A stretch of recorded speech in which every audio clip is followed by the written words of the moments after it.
Hello friends and welcome. This is Gina and this is the TheReBookery channel. Today I'm going to do another spread in my altered book. Sometimes I call it a junk planner, but it's really just my catch-all for my daily journaling.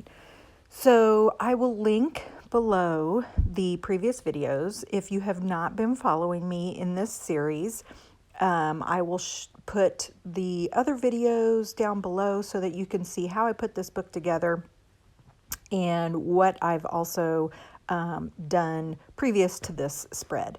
So for those of you that have been following me, you are probably looking at that page that I'm working on and you're like, hold up, didn't she just do this last week? I did. Here's the thing. When I sat down to do the journaling, I actually journaled backwards, and instead of going like forwards in time because I was doing some catch up, I actually went backwards.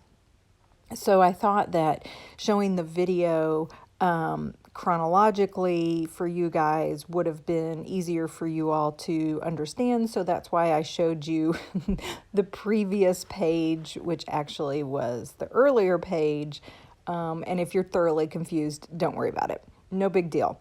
We're going to work on this page together today. And so this is just the part of the journal that I use for kind of like my daily gratitude. It's just things at the end of the day that I'm really thankful for. And so as I do this, I like to pull in my go-to supplies. And for me, my go-to supplies would be text. I don't do a very good job of writing, and it's just a thing that's hard for me to write. I just don't like my voice when I write. So I like to find book text. I like to find text that's already been done and see if I can incorporate it in my journaling. So I just pulled a fortune cookie because we had Chinese the night before and I knew I had some fortune cookies. And so I went and got those fortune cookies to see if I could use that text. I like using the text that's already been written for a couple of things, or for a couple of reasons. One is because I don't like my journals to be literal. I like them to be very abstract and have a lot of mystery behind what my words are. The other reason why I like using previously written text is because it's kind of like, it's almost like a puzzle to me. And as I search through magazines or books or fortune cookies, I like to see if I can make a connection between the words that were already written and the words that are in my head that I want to use to tell the story. And that is really, really powerful for me because it helps me think through whatever story I'm trying to tell, and it really makes me think of the details and maybe things that I hadn't quite thought about. I actually will figure out as I'm searching for these words to tell the story.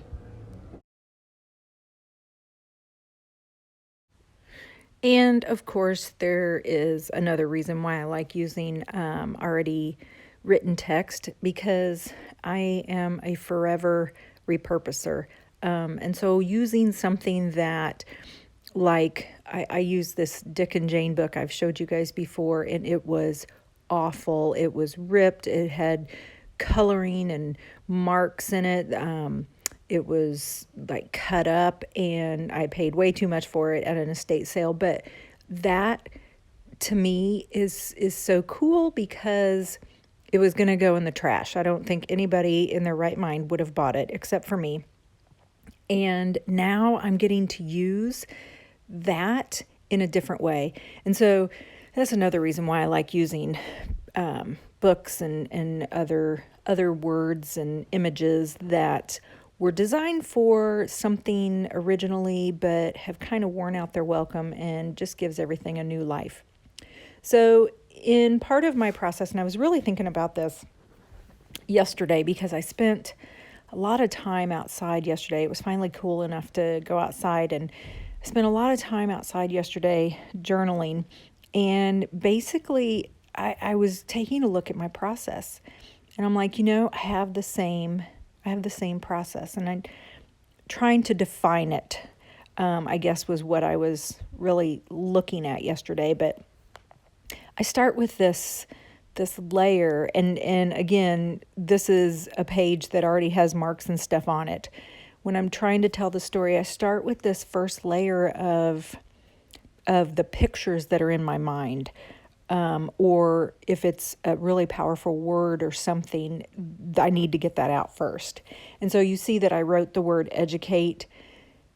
I put that down because it was so important to the story I was trying to tell, but I will eventually cover it up. And that's what I did a lot of yesterday, was I would write something that I thought was really important, and then I would end up and cover it up.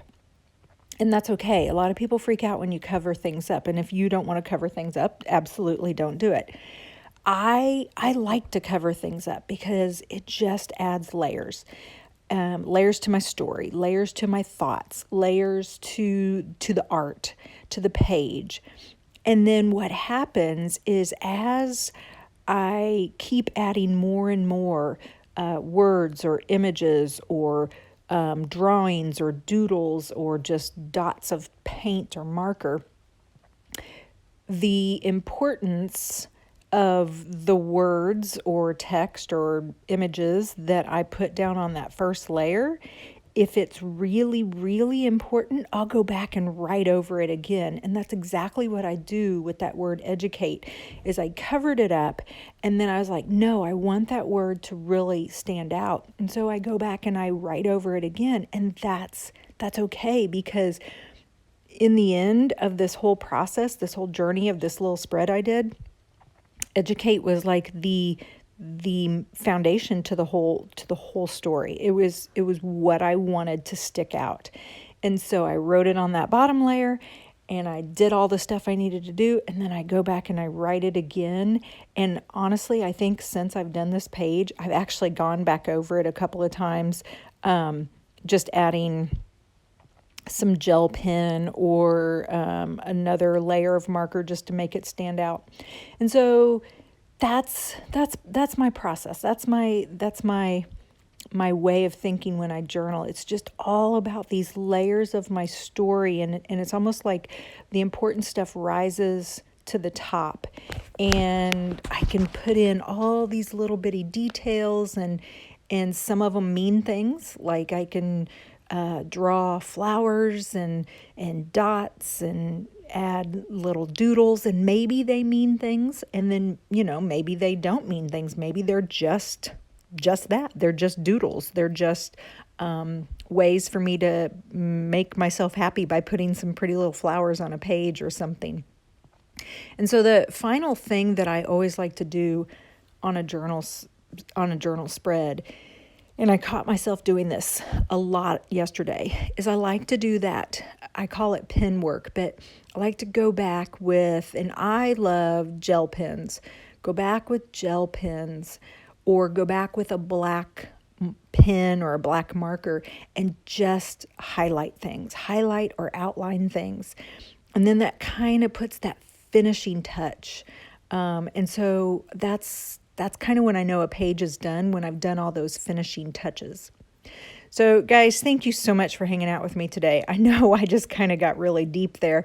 I hope you all are enjoying this series, and I'm going to have to shoot some more videos because this is the last one that I had done for this particular journal. So I'm going to need to maybe do some videos this week. I hope you are healthy. I hope you are happy, and I hope you do something creative today. Thanks for watching, guys. Bye.